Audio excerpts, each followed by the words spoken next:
Assalamualaikum warahmatullahi wabarakatuh. Berjumpa kembali Bapak Ibu guru semuanya.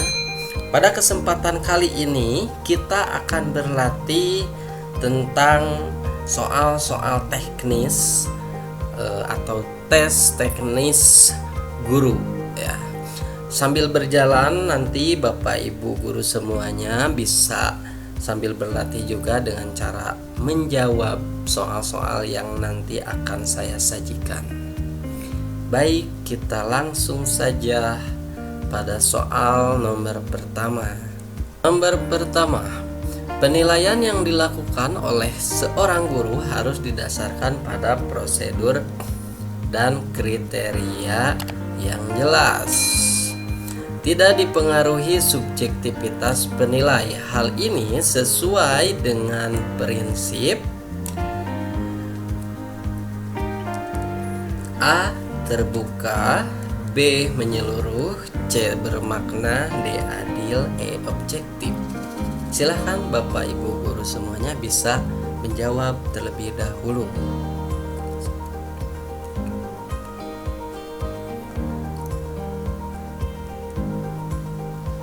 Baik, maka jawaban yang betul dari pertanyaan nomor 1 adalah objektif.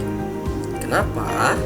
Di sini saya sudah sajikan pembahasan untuk nomor 1. Prinsip penilaian yang pertama adalah sahih, yang kedua objektif, ketiga adil, keempat terpadu, keempat menyeluruh, sistematis, beracuan kriteria, dan terakhir akuntabel. Prinsip penilaian objektif adalah penilaian didasarkan pada prosedur kriteria yang jelas, tidak dipengaruhi subjektivitas penilai. Ini adalah sesuai dengan soal nomor 1, maka jawaban yang betul adalah objektif. Baik, nomor 2. Pak Adi adalah guru di sekolah Maju Bersama. Nopi adalah tetangga dari Pak Adi. Setiap pembagian hasil evaluasi, Nopi selalu diberi nilai 83 oleh Pak Adi. Sementara Rijal, siswa yang paling pintar di kelasnya, hanya mendapat 80 dari kasus di atas. Artinya Pak Adi tidak melaksanakan prinsip penilaian. Nih Nopi diberinya Nopi 83, sementara Rijal 80. Kira-kira jawabannya betul? A. Adil, B. Objektif, C. Menyeluruh, D. Sistematis, E. Beracuan kriteria. Silakan Bapak Ibu guru untuk menjawab.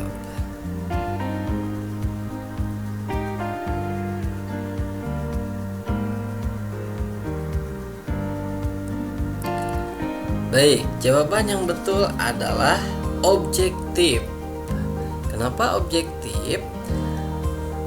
Objektif berarti penilaian didasarkan pada prosedur kriteria yang jelas, tidak dipengaruhi subjektivitas penilai. Kalau di sini didasarkannya penilaian 83 oleh Pak Adi untuk Nopi dan 80 untuk Rijal, ini dipengaruhi oleh subjektivitas penilai ya. Begitu jawabannya. Jawaban yang betul adalah objektif. Nomor 3.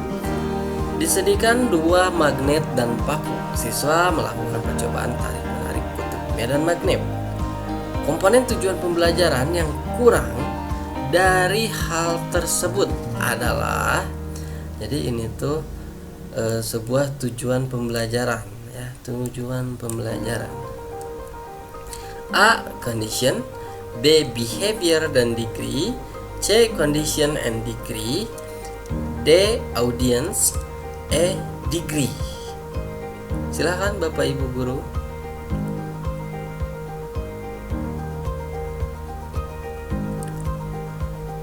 Baik, jawaban yang betul adalah E.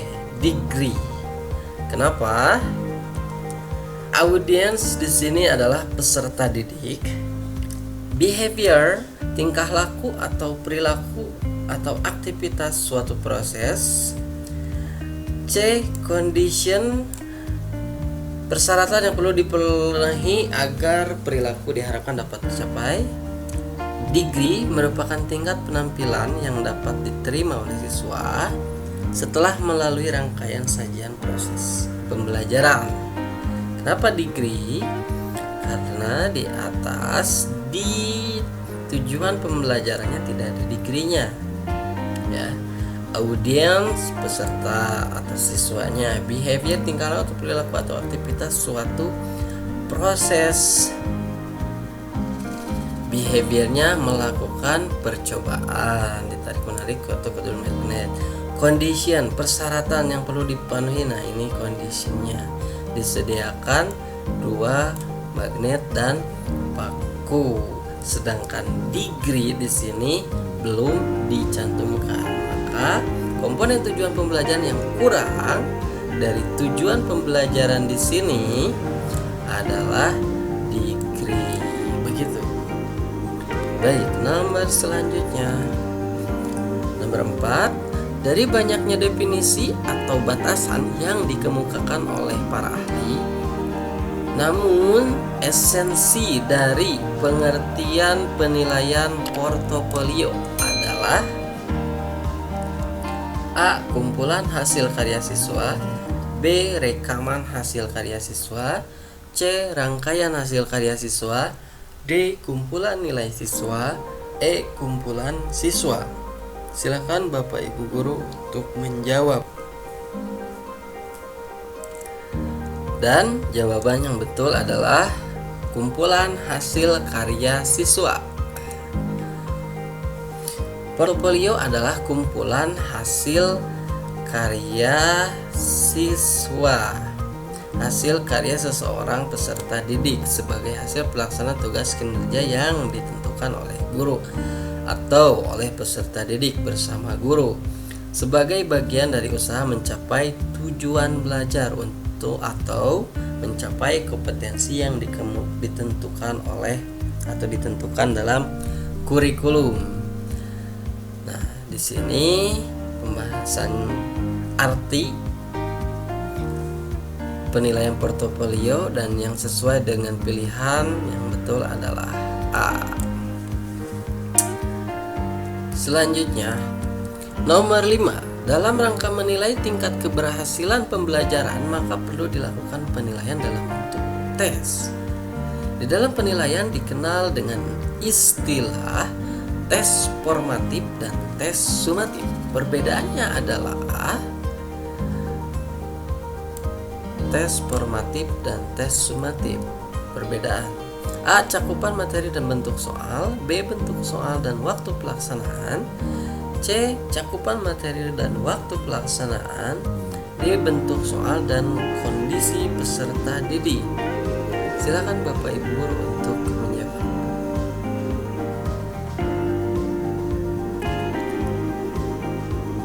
Baik, jawaban yang betul adalah C. Cakupan materi dan waktu pelaksanaan. Tes formatif dan tes sumatif. Tes formatif contohnya adalah penilaian atau ulangan harian, sedangkan tes sumatif adalah penilaian akhir semester. Kalau di sini, maka cakupan materi di sini adalah keseluruhan ulangan yang diulangkan dalam penilaian harian ya. Dan untuk tes sumatif penilaian akhir semester, maka jawaban yang betul adalah C. Selanjutnya nomor 6. Waktu pembelajaran abad 21 yang menekankan dihasilkannya produk dan menekankan otonomi belajar. Sejak mulai merancang, melaksanakan, dan mengevaluasi hasil belajarnya adalah A. Pembelajaran berbasis proyek, B. Pembelajaran kooperatif, C. Bermain peran dan simulasi, D. Pembelajaran diskusi online, E. Pembelajaran kontekstual. Silakan Bapak Ibu guru untuk menjawab.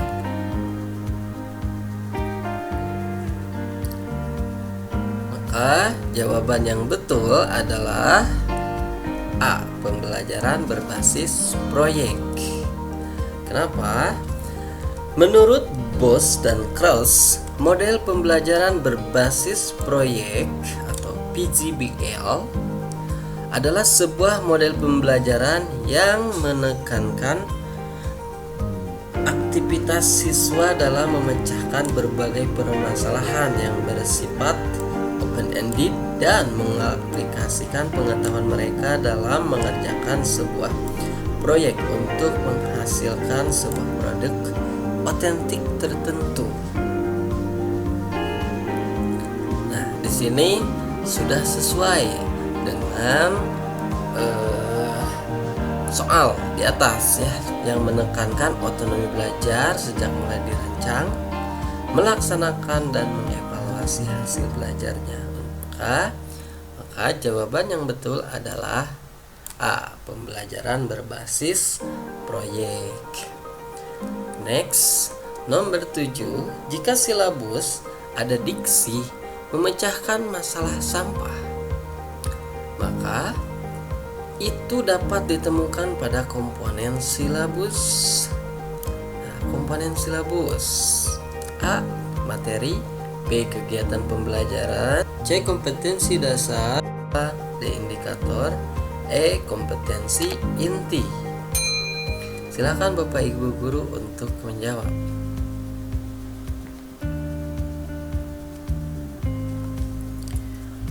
Maka jawaban yang betul adalah kompetensi dasar.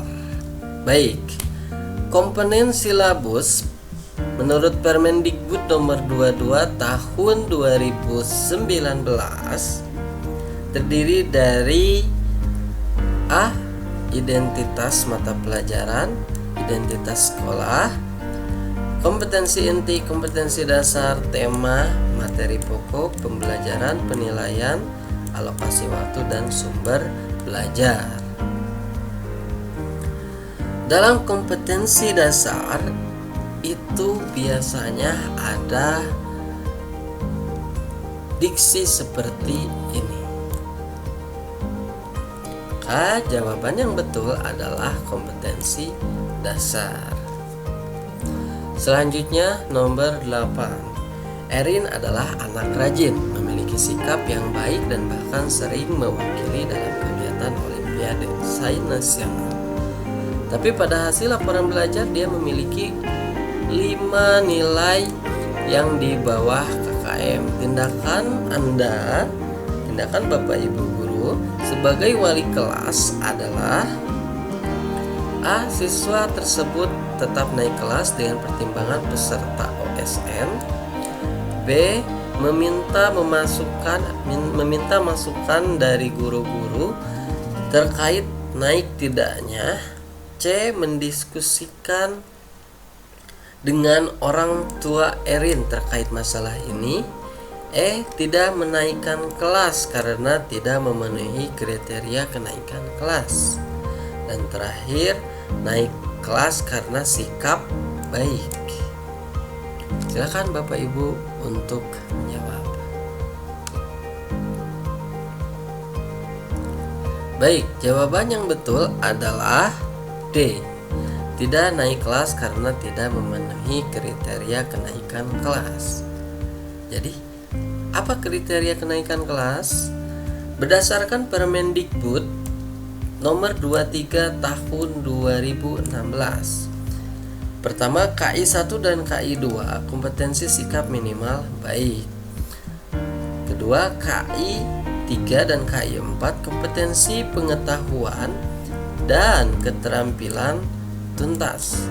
Batas ketidaktuntasan KI 1 dan KI 4 adalah maksimal 3 mata pelajaran. Sedangkan di sini kondisinya adalah memiliki 5 nilai yang di bawah KKM. Maka sesuai prosedur Permendikbud nomor 23 tahun 2016, jika Bapak Ibu sebagai wali kelas dari siswa tersebut seharusnya tidak naik kelas, ya, tidak menaikkan kelas karena tidak memenuhi kriteria kenaikan kelas.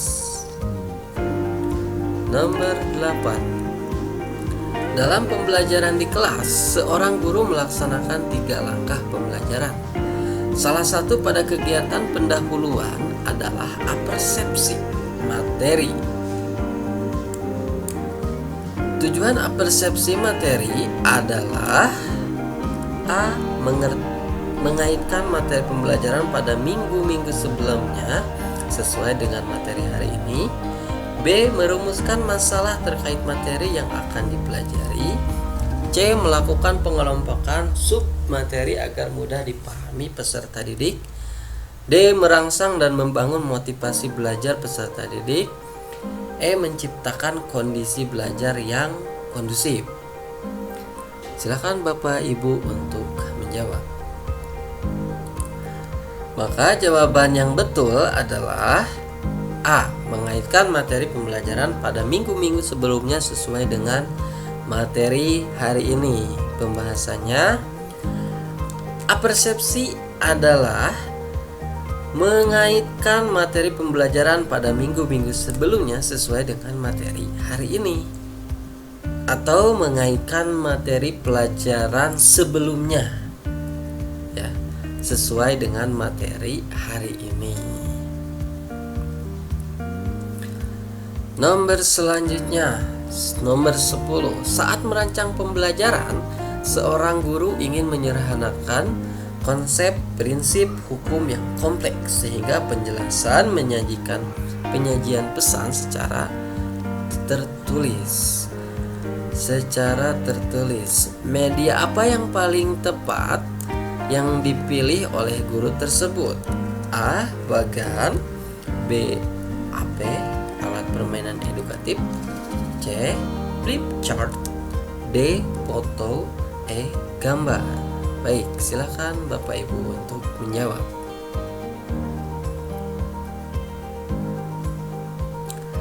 Maka jawaban yang betul adalah bagan. Kenapa? Bagan merupakan media yang membantu untuk menyajikan pesan pembelajaran melalui visualisasi dengan tujuan materi yang kompleks. Dapat disederhanakan sehingga siswa mudah untuk mencerna materi tersebut. Yang kedua, alat permainan edukatif merupakan alat-alat permainan dirancang dan dibuat untuk menjadi sumber belajar agar mendapat pengalaman belajar. Pengalaman ini akan berguna meningkatkan aspek-aspek perkembangan anak yang meliputi aspek fisik, motorik, emosi, sosial, bahasa, kognitif, dan moral. Flip chart, lembaran kertas yang berisi gambaran diagram, huruf, atau angka. Tujuan menghemat waktu menulis di papan tulis.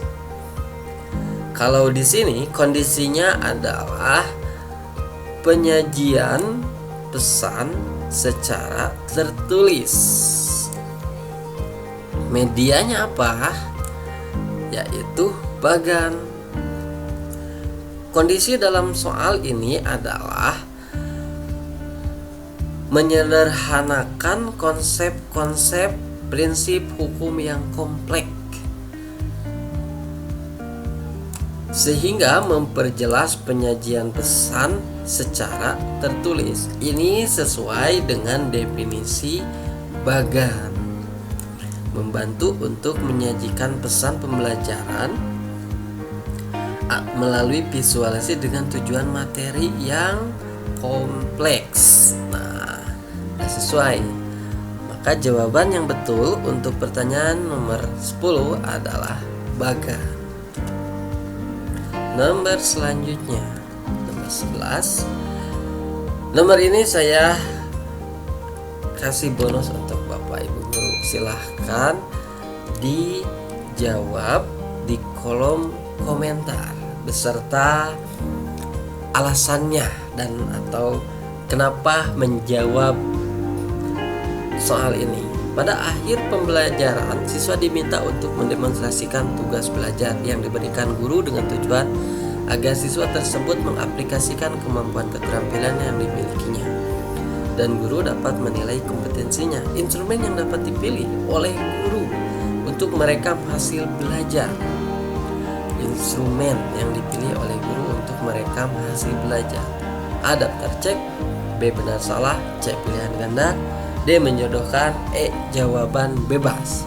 Silahkan Bapak Ibu untuk menjawab nomor 11 di kolom komentar beserta alasannya. Terima kasih sudah menonton. Nantikan kembali di pembahasan teknis guru di part kedua. Assalamualaikum warahmatullahi wabarakatuh.